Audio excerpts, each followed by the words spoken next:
আবার অন্য একটা নতুন ভিডিও নিয়ে আসলাম। সানপ্লাস্টের 750 ট্যাঙ্কি 3 লেয়ার। এটা হবে আউটলেট এখানে ফুটো হবে, ইনলেট এর উপরে যেখানে হাত রেখেছে এখানে ইনলেটের ফুটো হবে, প্লাস 1.5 একটা কুপন আছে 150 টাকা। এটা হচ্ছে একমাত্র সানপ্লাস্টে আছে। ফুটো করা হচ্ছে। আমাদের কাছে হোলসো ছিল, হোলসো নিয়ে আসতে ভুলে গেছি, তার জন্য সেই জিআই পাইপ গরম করে এটা দিয়েই কাজ সেরে নিলাম, কেন আনতে গেলে অনেকটা সময় লেগে যাবে। তার জন্য জিআই পাইপ গরম করে 1 ইঞ্চি ট্যাঙ্ক কানেক্টর ভিড়বে ফুটো করে নিল।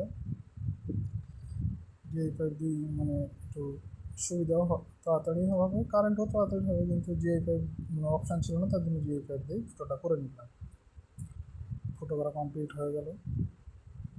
ফুটো করা কমপ্লিট হওয়ার পর আমরা ট্যাঙ্কিটা খাড়া করবো। ট্যাঙ্কিটা খাড়া করার পর ট্যাঙ্ক কানেক্টরটা লাগাবো। এদিকে ইনলেটের জন্য উপরে ফুটো করেছে, আউটলেটের জন্য নিচে ফুটো করেছে।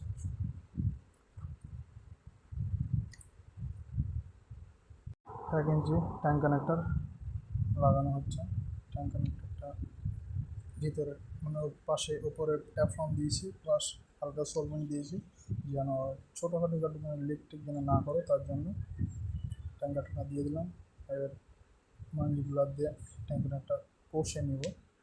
কষে নেওয়ার পর ট্যাঙ্কিটা ওপরে তুলব। আমাদের মানিগুলোর হাতে নিয়ে নিলাম। কষা হচ্ছে, ট্যাঙ্ক আপনার ট্যাঙ্ক কানেক্টর বলছে ও ট্যাঙ্ক নিপিল বলছে। কষা কমপ্লিট হয়ে গেল। এবার ট্যাঙ্কিটা ছাদে তোলার জন্য, কাজ করার জন্য যা যা ফিটিংস লাগবে সব নিয়ে চলে এসছে। ট্যাঙ্কি তোলার জন্য দড়ি বাঁধা হয়ে গেছে, আমাদের মিস্ত্রি নিচে আছে। ট্যাঙ্কি তোলা কমপ্লিট হয়ে গেল। ট্যাঙ্কিটা এবার বসাবো।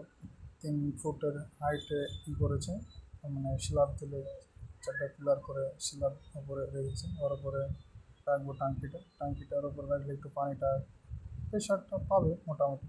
নিচে রাখার থেকে উপরে রাখলে তারপর উপরে একটা ছাদের ট্যাপ নেবে, তার জন্য ট্যাঙ্কিটা স্ল্যাব করা। এখানে যে 1 ইঞ্চি দেখছেন আউটলেট, 3/4 হচ্ছে ইনলেট। ট্যাঙ্কি উপরে তোলানো হয়ে গেছে। ট্যাঙ্ক কানেক্টর লাগিয়ে নিয়েছে আগেই। ট্যাঙ্কি উপরে তুলে নিলাম, বাকি কাজটা আমি করে দেখাচ্ছি। বাকি কাজটা করা কমপ্লিট হয়ে গেছে। এবার ট্যাঙ্ক কানেক্টর ইউনিয়ন প্লাস্টিক টিটা সরাসরি মেরেছে, উপরে একটা টি মেরেছে, তার উপরে একটা টি। উপরটা টিটা মারা হয়েছে, ওটা হচ্ছে যেটা উপরে কিছু যেন না ফেলতে পারে, একটু দেখা ছিল, সুযোগ করে দিলাম। আর এই টিটা মিডিল যে টিটা আছে ওভারফ্লো, যেটা ট্যাঙ্কি লোড হলে আপনার পানিটা ওভারফ্লো হয়ে পড়ে যাবে। এবার বাকিটা হচ্ছে যে দেখতে পাচ্ছেন এইদিকে আছে 1 ইঞ্চি, ওইদিকে আছে 3/4। 1 ইঞ্চির ভাল্ব মারা হয়েছে, আর 3/4 একটা ভাল্ব মেরে রেখেছি, কেন 3/4 ওই সাইডে একটা ভাল্ব মেরে রেখেছি, ওইদিকেও পানি দেবে তার জন্য। এইদিকে এখানে ওপরকারটা ট্যাঙ্কি, নিচকারটা হচ্ছে মোটর সরাসরি পানি ওপরে দেওয়ার জন্য। বাকি কাজটা দেখে করা হয়নি এখন,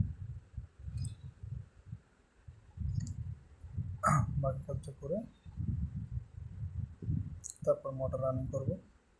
এখানে একটা ভাল্ব মেরেছে, এই সাইডে ভাল্বটা কারণে মেরেছে, পুরো গাছ টাছ আছে সব ডাইরেক্ট পানি দেবে, বা যে কোনো কিছু ভিজানোর জন্য, যাই হোক না একটা ফিতে গার্ডেন পাইপ দিয়ে ভিজানোর জন্য সব কিছু, তার জন্য ভাল্বটা মারে।